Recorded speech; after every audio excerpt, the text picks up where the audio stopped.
الحمد لله رب العالمين، والصلاة والسلام على أشرف الأنبياء والمرسلين نبينا محمد وعلى آله وصحبه أجمعين.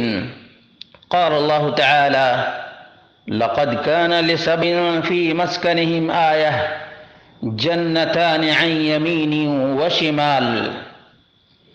برادران اسلام، دینی اور ملی بھائیوں، دوستوں اور ساتھیوں، اللہ تبارک و تعالی ہم سب کو اپنا شکر گزار بندہ بنائے، اور اللہ رب العالمین ہم سب کو رب کائنات کی عبادت اور بندگی کرنے کی توفیق عطا فرمائے۔ یہ آیات جو سورہ سبا کی ہیں، ان میں اللہ رب العالمین نے اپنے انعامات کا، احسانات کا اور اپنی کرم نوازیوں کا ذکر کیا ہے، اور اللہ رب العالمین نے ان آیات میں ہمارے لیے بہت سی عبرتیں اور نصیحتیں رکھی ہیں۔ انسان کو تاریخ کا مطالعہ کرنا چاہیے، قوموں کے حالات کا دراسہ کرنا چاہیے، ملکوں کے حالات پر نظر رکھنی چاہیے، تاکہ معلوم ہو سکے کہ کیسے تھے اور کیسے ہو گئے، ان کے اسباب کیا تھے اور وجوہات کیا تھیں۔ میرے بھائیوں، دوستوں اور ساتھیوں، اللہ رب العالمین نے قوم سبا کا تذکرہ کیا ہے، جو ملک یمن کے مغرب میں رہا کرتے تھے، اور سبا وہ شخص تھا جو قحطان قبیلے سے تعلق رکھتا تھا، اور وہ مسلمان تھا۔ اللہ رب العالمین نے اس کی قوم کی طرف بہت سے انبیاء کو بھیجا، تو بہت سے لوگوں نے ہدایت پائی۔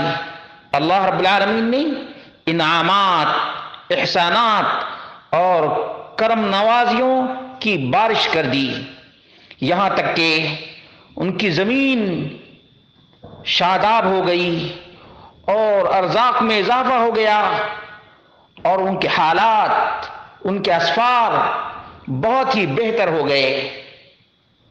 اور جب ان لوگوں نے اللہ رب العالمین کا شکر ادا کیا تو اللہ رب العالمین نے انعام کیا۔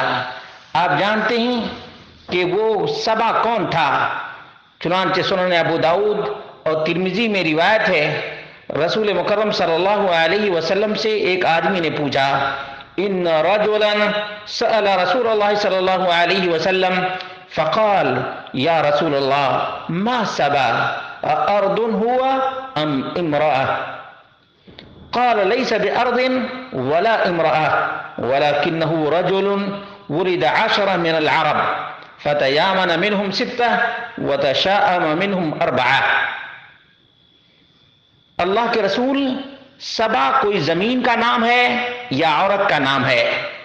رسول مکرم صلی اللہ علیہ وسلم نے فرمایا، نہ زمین کا نام ہے اور نہ عورت کا نام ہے، لیکن ایک شخص ہے جس کے 10 بیٹے تھے، تو 6 شام چلے گئے اور 4 شام چلے گئے اور 6 داہنے طرف چلے گئے۔ تو جو لوگ شام کی طرف گئے وہ لخم، جذام، غسان اور عاملہ تھے، اور جو لوگ یمن میں استقرار پائے وہ ازد، اشعری، حمیر، کندہ، مدحج اور انمار، یہ سب قبائل یمن میں رہ گئے۔ تو قوم سبا ایک زمانے کے بعد سورج کی پوجا کرنے لگی، یہاں تک کہ ملکہ بلقیس کا زمانہ آیا۔ اس زمانے میں سلیمان علیہ الصلاۃ والتسلیم حاکم بھی تھے اور نبی بھی تھے، تو اللہ رب العالمین نے ان سب کو شرک کی وجہ سے اور ضلالت کی وجہ سے، ناشکری کی وجہ سے ذلیل و خوار کر دیا، اور ان کے تمام تر باغات کو اللہ رب العالمین نے نیست و نابود کر دیا سیل عرم کو بھیج کر، سیل عرم کو بھیج کر۔ اس لیے میرے بھائیو، دوستو اور ساتھیو، اللہ رب العالمین کی نعمتوں کا شکر ادا کرنا چاہیے، شکر ادا کرنا چاہیے۔ اور اس میں بہت سی عبرتیں اور نصیحتیں ہیں ہمارے لیے، آپ کے لیے، تمام کے لیے، کہ جب کسی کو نعمت ملتی ہے تو صبر کرنا مشکل ہو جاتا ہے، حالانکہ وہی امتحان کی گھڑی ہوتی ہے، وہی آزمائش کا وقت ہوتا ہے۔ اس لیے اللہ رب العالمین نعمت دے تو شکر ادا کرنا چاہیے، چاہے مال کی نعمت ہو، اولاد کی نعمت ہو، یا ارزاق کی نعمت ہو، یا صحت کی نعمت ہو۔ دیکھیے کس طرح سے مغرب کے لوگ، قوم سبا، بہترین ہوا، بہترین باغات، بہترین زمین، بہترین ارزاق کے مالک تھے، لیکن اللہ رب العالمین نے کیسے بدل لیا۔ اللہ رب العالمین کی ناشکری پر اللہ رب العالمین کا عقاب آتا ہے، عذاب آتا ہے، اور پھر وہ قوم تباہ اور برباد ہو جاتی ہے۔ اس لیے میرے بھائیو، دوستوں اور ساتھیوں، اپنے اوپر غور کرو، اپنے احوال کو دیکھو کہ کیا ہم شکر گزار ہیں، کیا ہم اللہ رب العالمین کی نعمتوں کو، اس کا حق ادا کر رہے ہیں۔ اللہ کے بندو، تفرق، تمزق سے بچو اور اللہ واحد ہی کی عبادت اور بندگی کرو، کیونکہ وہی منعم ہے، وہی خالق ہے، وہی مدبر ہے، اور وہی تمام تر ارزاق مالک ہے۔